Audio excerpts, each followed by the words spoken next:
force of elite American troops on board Black Hawk helicopters strike into the heart of the city of Mogadishu, Somalia. We were invincible, we were Superman, and these were the Captain Kirks of Army aviation. Their task, to abduct two sidekicks of a brutal Somali warlord. We just came out of nowhere and dropped into the city. This Special Forces mission is supposed to last less than an hour. But the operation spirals out of control. We got a Black Hawk down! We got a Black Hawk down! And then everything changed. Then it became a whole nother mission. Thousands of Somalis surround the troops trapped inside enemy territory. Once that Black Hawk crashed, it was immense. It was a mob. The Americans launch a rescue mission that will push them to the limit. The hornet's nest, so to speak, had been stirred up, and we were receiving fire at every intersection. The battle would become the legend of Black Hawk Down.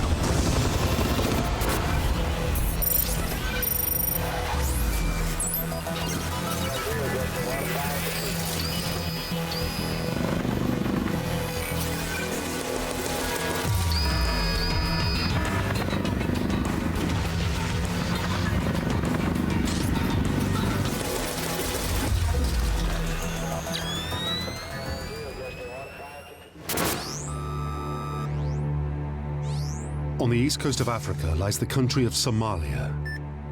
Its capital city, Mogadishu.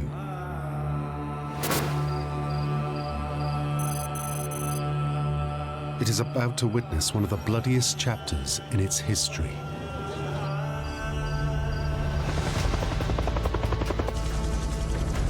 US forces are launching a raid into a slum neighborhood near the city's Bakara market. On board the helicopters are the elite Special Forces unit, Task Force Ranger.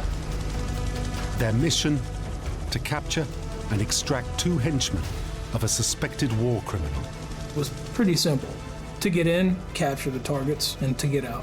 If the leadership of the country said, this is what we want you guys to go do, that's what I wanted to go do. For the young American soldiers, it's just another day at the office. We were certainly mentally prepared for it, and we were certainly ready for whatever that they could throw at us. We went where we wanted to go, and there wasn't anyone there that could tell us or make us do otherwise. There simply wasn't. 24 Pakistani UN. 3 miles away at the American headquarters, senior officers are directing the raid. Heading up Task Force Ranger is two-star General William Garrison. William Garrison was an expert infantryman. He had served in the airborne. He had been an advisor in Vietnam.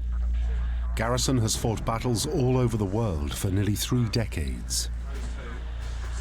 General Garrison was a very much well-respected in the field of special forces. Despite his men's confidence, Garrison is experienced enough to know this mission is full of risk. He's sending Task Force Ranger into one of the most dangerous cities in the world. But if it succeeds, he will strike a blow against one of the most ruthless men in Somalia, Muhammad Farah Aidid.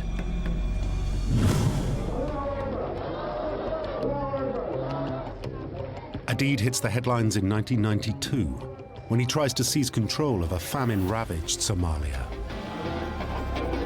A United Nations relief force, including American troops, arrives to help feed the starving millions. But Aidid's clan attempt to control the supply of food. Food was power. Clans would raid food convoys, take food, distribute it onto their own members. This then forced the United Nations to look at security measures. Aidid's men massacre 24 UN peacekeepers. It makes him a wanted man. But Aidid just disappears. General Aidid had basically gone underground. And so some of the thoughts of Task Force Ranger was, if we can't get Aidid, let's look for the lieutenants. Garrison has intelligence that two of Aidid's most trusted associates have been spotted in Mogadishu. These are the men that Task Force Ranger have been sent in to snatch. If you could cut off those leaders, then that would make it very tough for Aidid.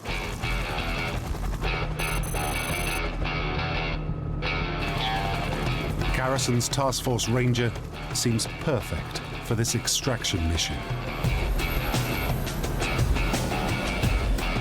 At its heart are the Rangers, the US Army's elite light infantry. Fighting alongside them are highly trained helicopter teams and members of the secretive Special Forces unit, Delta Force. Delta is arguably the best in the world of special operations. So when we're engaging what we considered gangs or street-level thugs, the battle was ours to lose. The assault force of 160 men knows exactly what's expected of them. The mission has been planned to the finest detail. It is supposed to last less than an hour. Speed and surprise was the most important elements of any of these raids. Delta operators will land on the target building in Little Bird helicopters, storm inside and arrest Aidid's men. At the same time, Ranger units known as Chalks will rope in from Black Hawk helicopters. Chalks 1, 2, 3, and 4 will each secure a corner of the building and form a defensive perimeter. A convoy will drive to the target building, pick up the prisoners and the assault team, and bring them back to base. The operation will be monitored live from Garrison's headquarters. Video cameras mounted on helicopters follow the men as they go into action.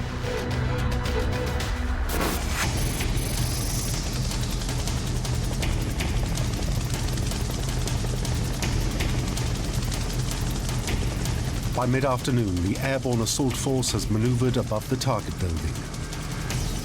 On board, Rangers Kenny Thomas and Randy Romalia prepare to fast rope in. Very orchestrated and very rehearsed. Kick the rope out and then everybody just starts going. And it's a very fast and very efficient way to get people out.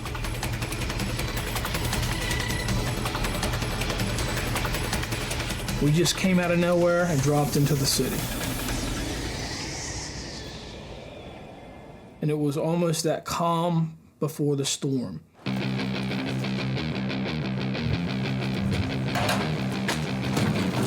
The Rangers secure the area around the target building.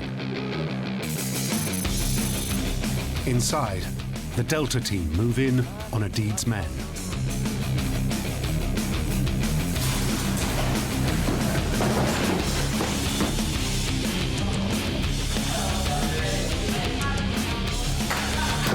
It's no contest. It took Delta Force about 15 minutes or so to get everybody secured. The raid is going like clockwork. They brought all the guys out of the building and we were like, yes, we scored. Like we knew we had done a good thing. So that left us on the target, waiting for our ride. With the exception of one injured private, the Special Operations mission is a massive success. It was another Sunday drive home that you would be able to complete the mission and let's go home now, boys.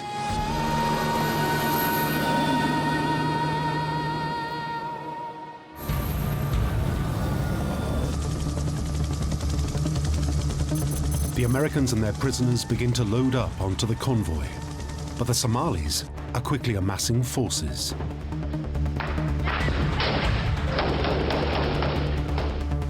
Chalk 3, the Ranger unit including Kenny Thomas and Randy Romalia, are waiting near the target building. Soon, they are taking fire. Started with one weapon being fired at you from one direction to multiple directions. but it really wasn't that bad at that point. The reason it wasn't bad is because they were missing. But as Kenny discovers, the Somalis are becoming more accurate.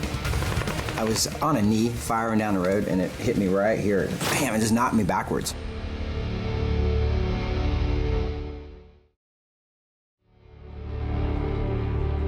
And I looked over, and Kenny is holding a magazine and shaking. I thought the thing was gonna blow up or something. So I'm pulling the magazine. I looked over across the street, and Randy's over there. He's like almost laughing at me because he must have looked silly to him. And the magazine kept that round from going through and hitting him in the chest. The center mass shot on Kenny. And there's a perfect hole in it, and then on the back side, the whole back end of it's blown out. And you're like, wow, it's a game of inches, you know?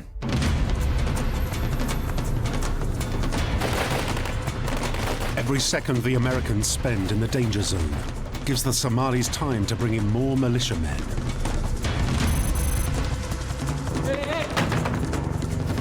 And they have a lethal surprise for Task Force Ranger.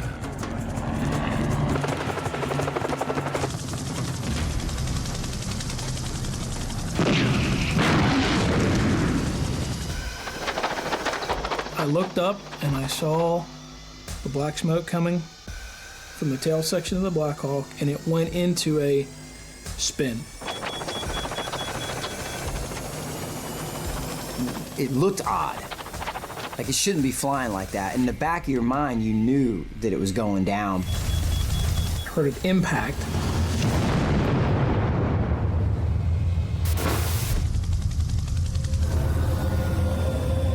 We got a Black Hawk crash in the city. Black Hawk crash in the city. We're just waiting to go home when the first helicopter got shot down, and then everything changed. Then it became a whole nother mission.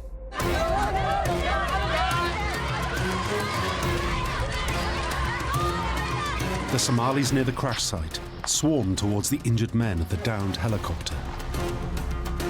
You saw masses of people blocks away from us moving in that direction.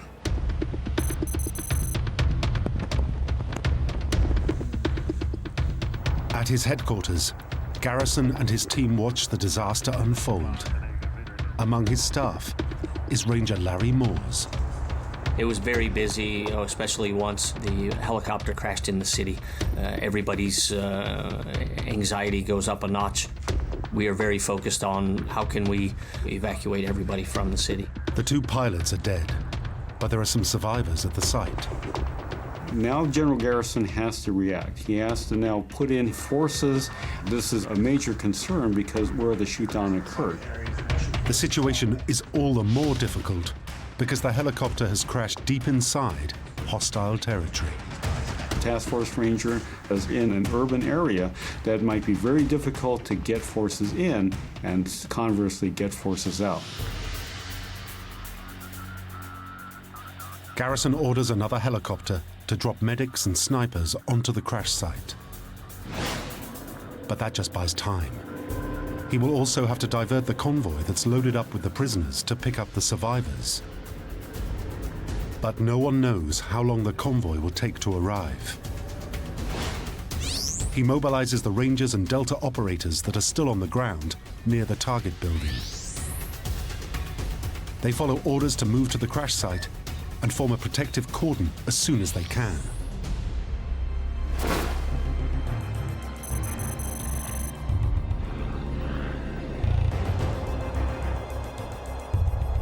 Chalk 3 with Randy Romalia and Kenny Thomas are just 500 yards away from the crash site. And immediately you knew you would run to help them. That would be your immediate reaction. Go help them. You see the bird coming down, we gotta go. But Task Force Ranger's raid has already stirred up a hornet's nest. So you have a whole mobilized city that could potentially be used against you at the crash site. There was a sense of urgency for sure because you could see people moving down on the side streets heading towards the crash. So it was a foot race. It's now that Ranger training kicks in. Each man goes up to the wall, up to the corner, and you run across, one at a time. It's shoot, move, communicate, put your guys in a position where they can get an effective field of fire, identify the bad guys. It was very automatic. We all knew what we needed to do. As the American troops move close to the crash site, the fire intensifies. I heard like a shrieking yell, and I looked over and I saw a Delta operator. His head flipped back and he just fell. It was probably the shortest, most violent thing I've ever witnessed. You remembered that we really viewed Delta as supermen. The only thing they didn't have were capes. So to see him shot and dropped like that was very sobering. When people start going down and you see how matter-of-fact the death is, you realize, oh, well, if I die here, I die here. But I'm not gonna let it happen to the guys around me. Man, we weren't fighting for the flag, and we weren't fighting for freedom. At this point, you're fighting for each other. That's it. And that's when I turned around and went back and I was like, hey, you guys take care of each other. We're gonna make it out of here. That's the only way we're gonna make it out of here.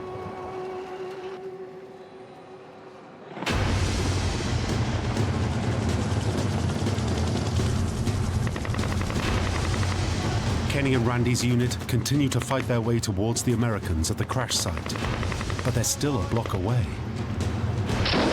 All the while, the Somalis are gaining in confidence and numbers. Be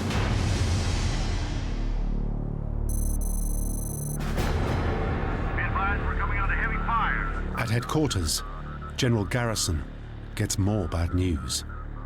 The convoy that's been diverted towards the crash site has run into trouble. Down here, ASAP. Unfortunately, because of problems with direction, the convoy actually became lost within the city. Then add on people shooting at you, add on blockades of roads. It becomes a very difficult job. Garrison realizes it will take far longer than he thought to get the convoy to the men at the crash site.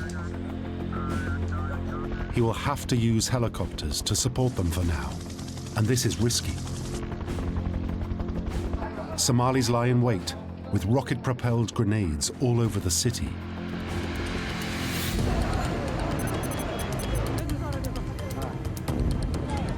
A half-mile away from the crash site, a second Black Hawk is targeted.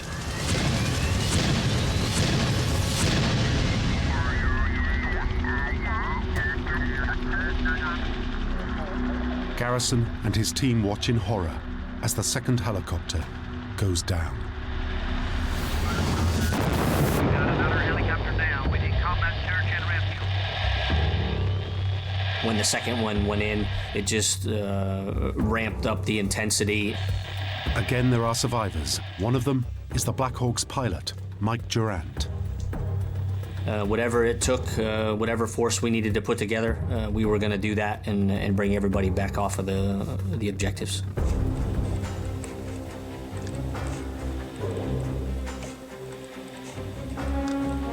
Another Black Hawk ropes in 2 Delta snipers to protect Durant and his crew. They are quickly surrounded. The 2 Black Hawks have crashed half a mile away from each other, making the rescue mission even harder.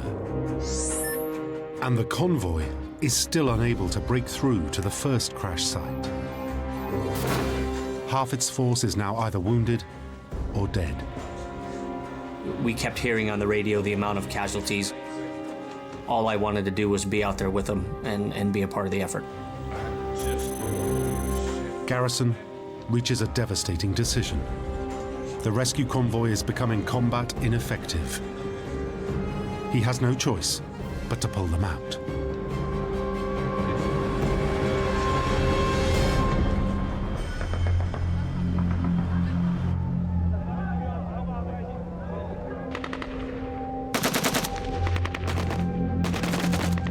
Back at the first crash site, Kenny Thomas hears that the convoy is being hauled back to base. I can't believe it's happened. But the reality of it is that it is happening, And now what are you going to do about it? Most of the American troops have made it to the roads and alleys surrounding the first crashed Black Hawk. Now, they begin to form a defensive perimeter around the downed aircraft and wounded men. It was just putting guys in the right vantage points to minimize the amount of fire we were receiving from the enemy. Kenny and Randy's Chalk 3 take up their positions near a main road. They are surrounded by a baying mob. They have to find a way to hold them off. So they turn to the squad's M60 heavy machine gun.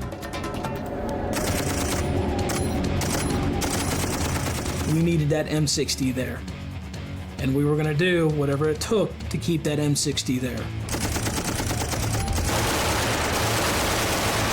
Enemy fire strikes the M60 gunner. Kenny takes over. There was these two guys that were just popping their heads up over a little retaining wall. Just popping up and doing the Mogadishu machine gun, man, which is not even aiming and just spraying rounds. So I got behind the gun, I waited for those guys to stick their heads up and fired off a couple rounds, like, bap, bap, bap. And then the gun goes click, click, chick, chick, chick. And I'm like, what the? It's out of rounds. Everybody's yelling at me, use the law. And I'm like, what? Because the law. And I had been carrying around this light anti-tank weapon, the law. I'm like, oh, I have a rocket launcher. So we fired it off. And that took down that position. And that was very effective at dissuading the Somalis from coming back to that corner. But now, there are fewer than 100 men protecting the crash site.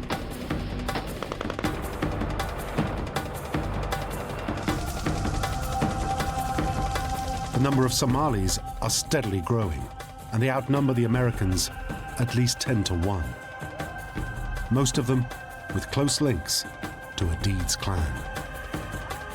The Somali clan member believes in clan first and last. They're going to take that to the nth degree, to such an extent that they're willing to die for it.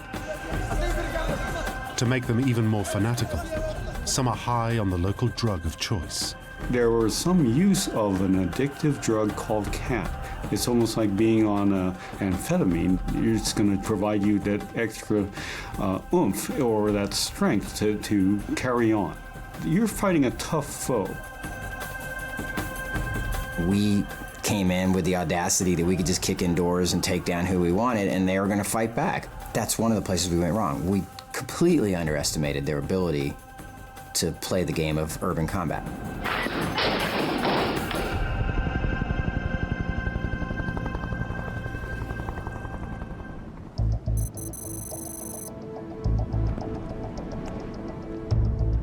At the American headquarters, a section of the original convoy struggles back to base. Garrison decides to send it straight back in with reinforcements. Larry Moores gets his chance to fight. We knew we were going immediately back in, so very difficult to let them know after they'd just been shot up pretty good. Hey, we're heading right back in. There was a nervousness, but there also was a part of the way we do business in the Rangers.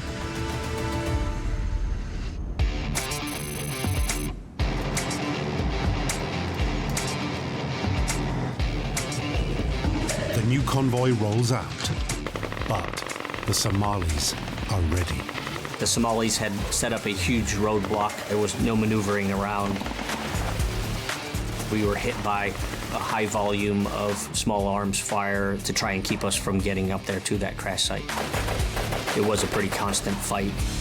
Larry and his men try to break through, but the whole of the city is now against them. The hornet's nest, so to speak, had been stirred up, and we were receiving fire at every intersection. We knew that it was going to be a fight that day. Larry's convoy is held up in the middle of the city, still short of the second crash site, and even further from the men on the ground at crash site 1.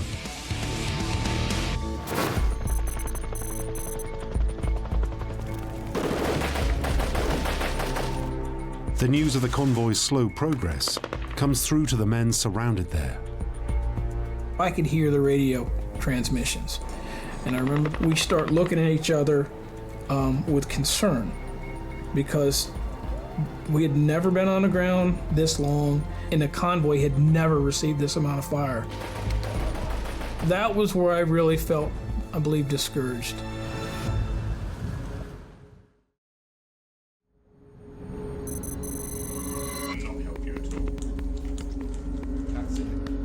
At his base, General Garrison can see his vehicles cannot find a way through the city's streets. Eventually, he realizes he has no choice but to pull them back to base for a second time. It must have been a most difficult decision for him, because he knew that potentially if he did nothing to save those individuals, he would have another repeat of maybe a massacre. Conversely, he had to weigh the risk of having even more casualties. Reluctantly, the men in the convoy follow General Garrison's orders. From my perspective, I wanted to fight into the objective, but from a leadership perspective, they're making a command and control decision. Do we really want to insert more Humvees who can't support themselves for a long fight? We just create a bigger problem. The surrounded men of the crash sites are no nearer to being rescued.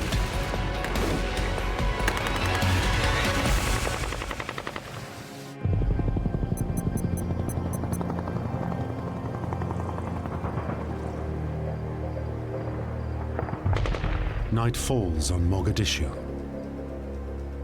It's been just 3 hours since the mission began. Near the first crash site, Kenny and Randy defend their positions against the mob in the darkness. They would fire randomly to try to see your muzzle flash. And then at that point, once they figured out where you were, they would try to maneuver on you. The Somalis have a critical advantage. They know every inch of ground. Remember, these are their neighborhoods. They're not our neighborhoods.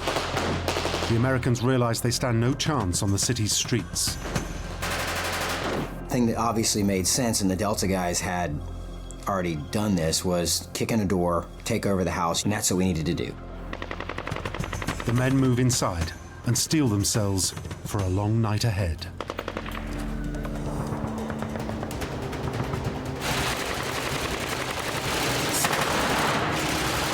By now, many of the men of Task Force Ranger are regretting not bringing an essential piece of kit into the battle.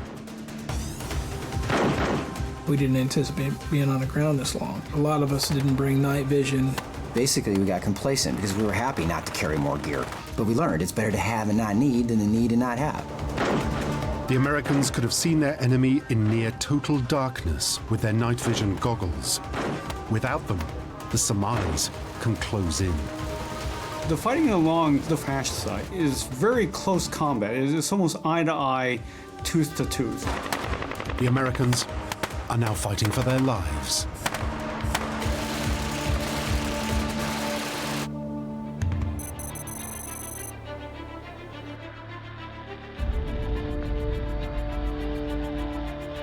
At headquarters, General Garrison has already seen his operation descend into chaos. Not only are the men still trapped at the first crash site, but at the second crash site, all the men are either dead or captured. Desperate to salvage something, Garrison concentrates on the first crash site before it's too late.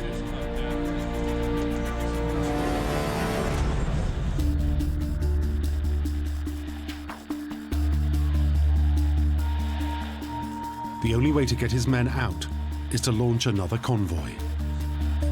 But having failed twice, Garrison begins to realize he now needs support from other United Nations troops in Somalia. How do you get the forces out? Well, you had to rely on something else. That something else were armored vehicles to break through those blockades and to protect the convoy. Who could provide that? It would only be the UN. Getting this multinational force together will take time. It's something that the men on the ground may not have.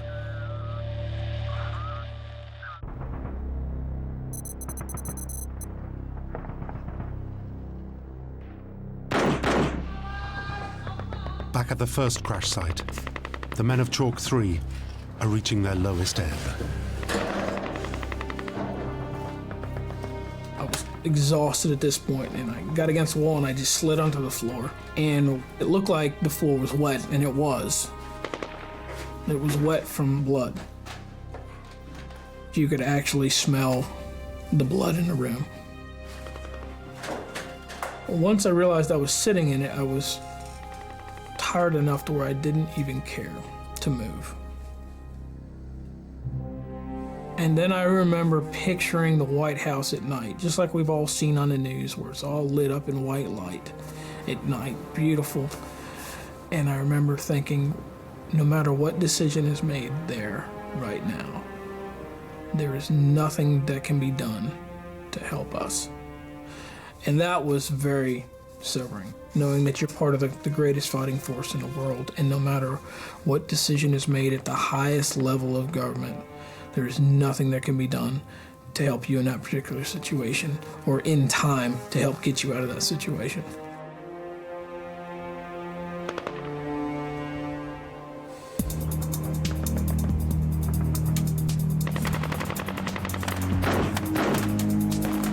The Americans are paying the price for their overconfidence before the mission. They are now lacking more than just night goggles. So at this point in the night, it was quite clear that we were running out of stuff. They are low on ammunition, food, water, and medical supplies. At Chalk 3's position, one of their men is bleeding to death. They desperately need more morphine and IV bags. They have to be resupplied.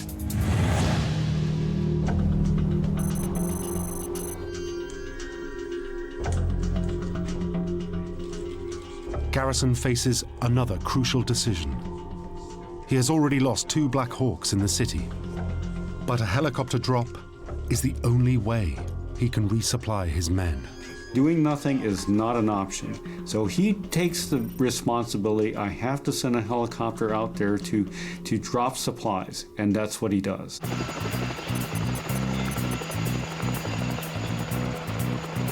Garrison orders the launch of another Black Hawk helicopter.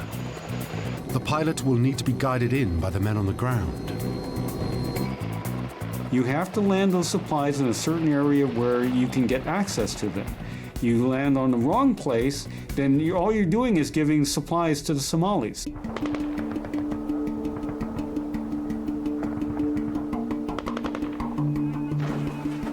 The mission's success depends on an infrared strobe carried by the American troops. Invisible to the Somalis, this small device's signal allows the pilot to spot the landing zone using his night vision sights.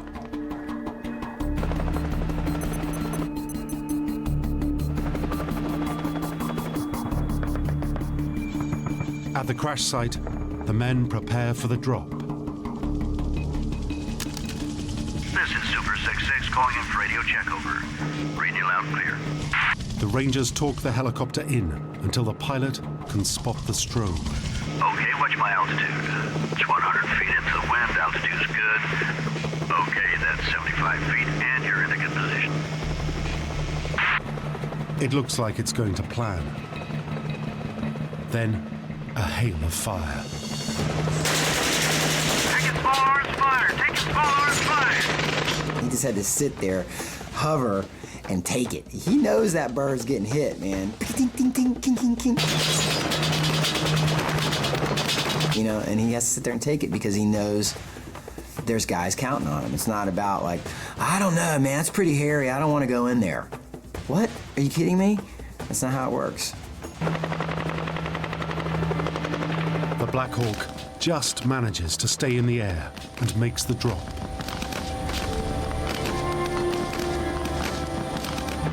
The Rangers receive their lifeline. Well, the bird was hovering right over the building, so they just kicked him out, and it was, you know, much needed supplies that you could argue kept one of our guys alive. You know, he was going low on fluids. They didn't have anything else to keep his body from collapsing, and without IVs, he wouldn't have made it. The Black Hawk struggles back to base riddled with bullets. The men on the ground can hold out a while longer, but they need General Garrison to find them a way out.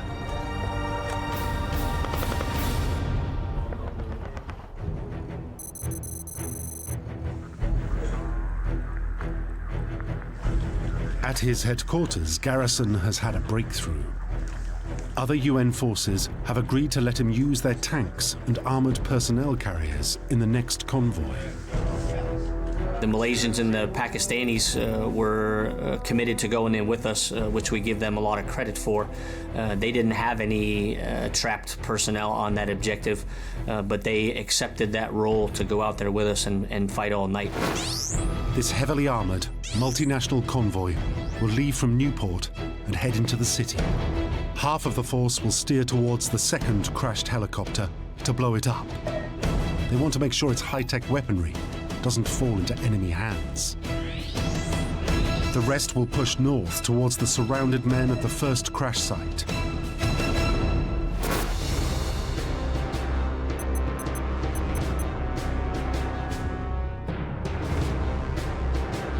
The rescue convoy moves out, 8 hours after the original raid was launched. Once again, Larry Moores is going in.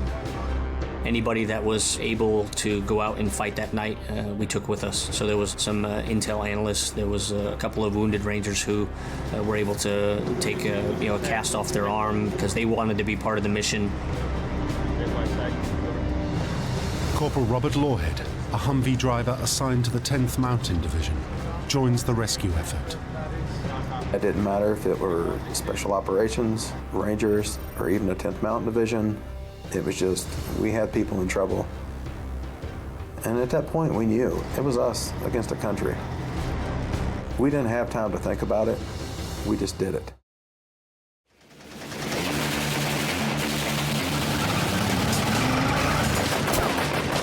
The convoy battles towards the surrounded men. Again, the Somalis are ready. It was a major firefight from block to block. They were running out in the street, taking pot shots at us. You could look up on the roof or into a window and see them shooting. You would see guys get shot right in front of you. It was chaos. This multinational force has never trained together, and the result is confusion. As people start driving toward the crash site, the first two Malaysian armored vehicles get hit by RPGs. Under heavy fire, the Malaysians head off in the wrong direction, causing more delay.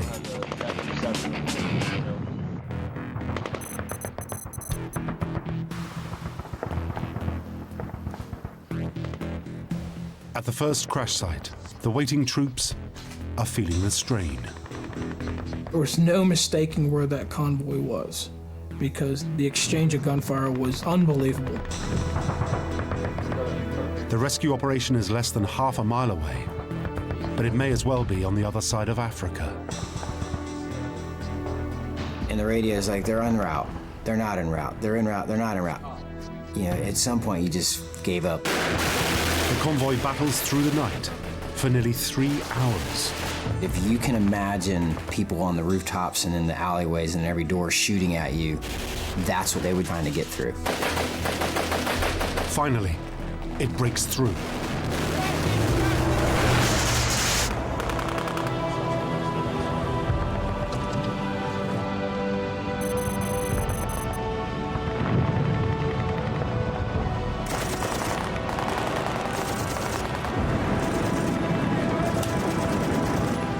I believe at that point we thought it was pretty much over. And we were all very tired. And you kind of get the sense, okay, well, this thing's finally done. We can get our wounded guys out of here. The men at the crash site load up their casualties and prepare to head off. Everybody thinks they're about to go home.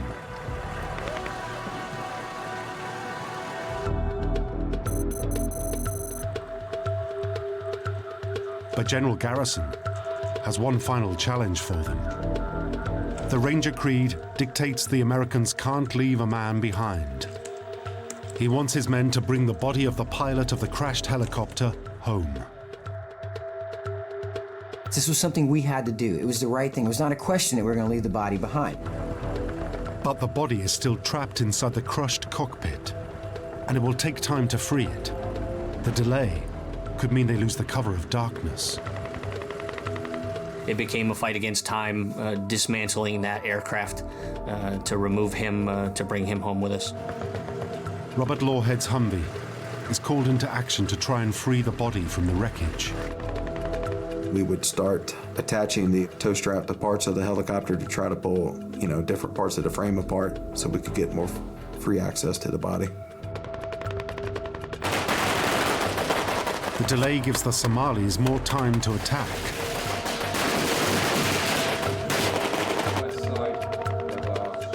In the house, Randy and Kenny's nerves are becoming shredded. Why is it not happening? That's what you want to know. Let's get it done. Ricky Tick, come on. We were all very antsy, yeah, and the bad guys are starting to shoot again. It was definitely the longest night in my life.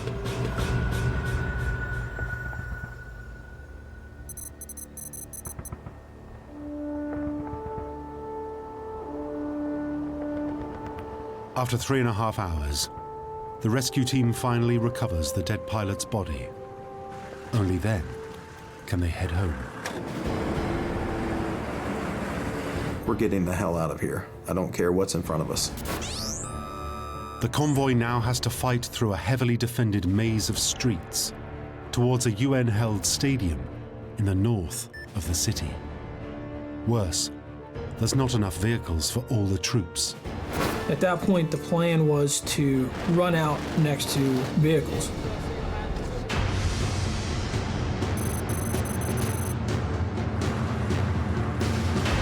Randy Romalia and Kenny Thomas now have to run a gauntlet of enemy fire. And they try to use the vehicles as cover.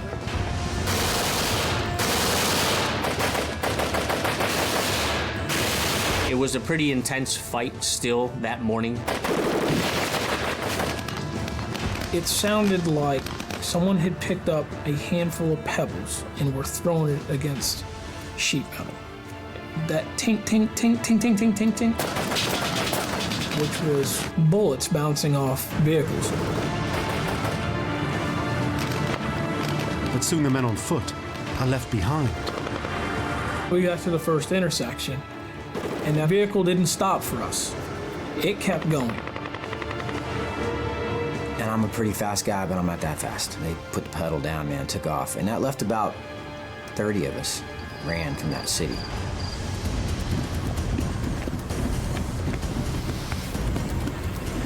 With their cover gone, Kenny and Randy suddenly find themselves more exposed to enemy fire.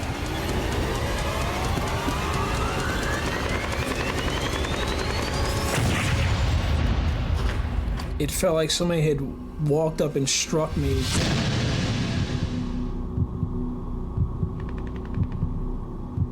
Looked like somebody hit him with a baseball bat on the shoulder, like he just kind of did this thing.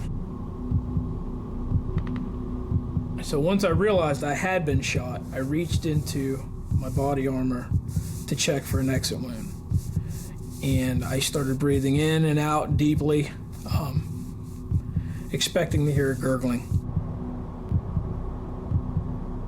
Lungs were still intact, I could still move, I could still breathe, which was of relief. But I knew that I was okay enough to keep moving forward.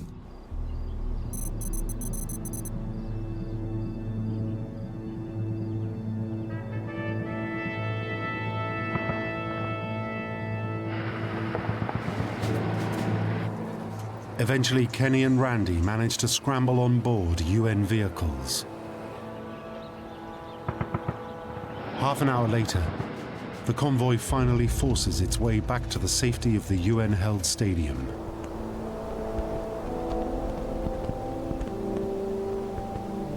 Task Force Rangers' 14-hour ordeal is over. As our task force came back together, it was a very emotional sight. You know, when you look at each other, you don't have to say anything, because you know you gave it everything you could. That was the first time I felt safe. But the reality of what had just taken place was starting to set in. And the emotion just comes out of you. And I remember I started tearing up. And Randy walked up to me and he was asking me if I was okay. Like, he was worried about me, and he was the guy with a hole on his back.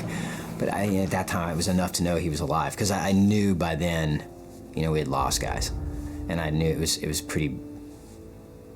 a big deal. General Garrison now counts the cost of the mission. 18 Americans, 1 Malaysian peacekeeper, and 500 Somalis are dead. Worse still, the bodies of the crew from the second crash site are mutilated and dragged through the streets in front of video cameras.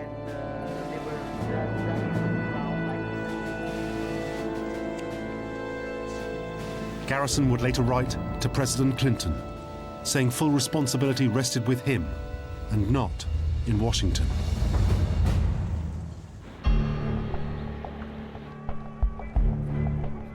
The situation gets worse.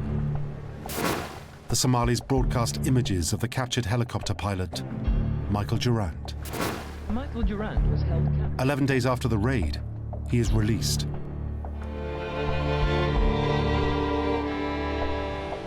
But the humiliation causes outrage in the US.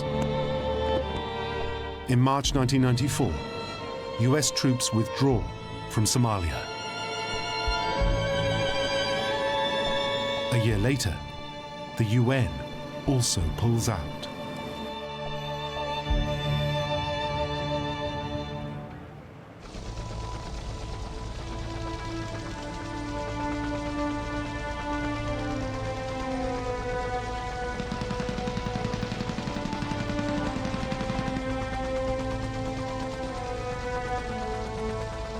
In the years since the Black Hawk Down mission, the men who fought in Somalia remain proud of what they achieved. Aidid's 2 sidekicks were both captured alive. We were there to accomplish a mission, and we did accomplish the mission. Yeah, we got our nose bloodied in the fight, but we won the fight. The men of Task Force Ranger did everything they could to bring their comrades home.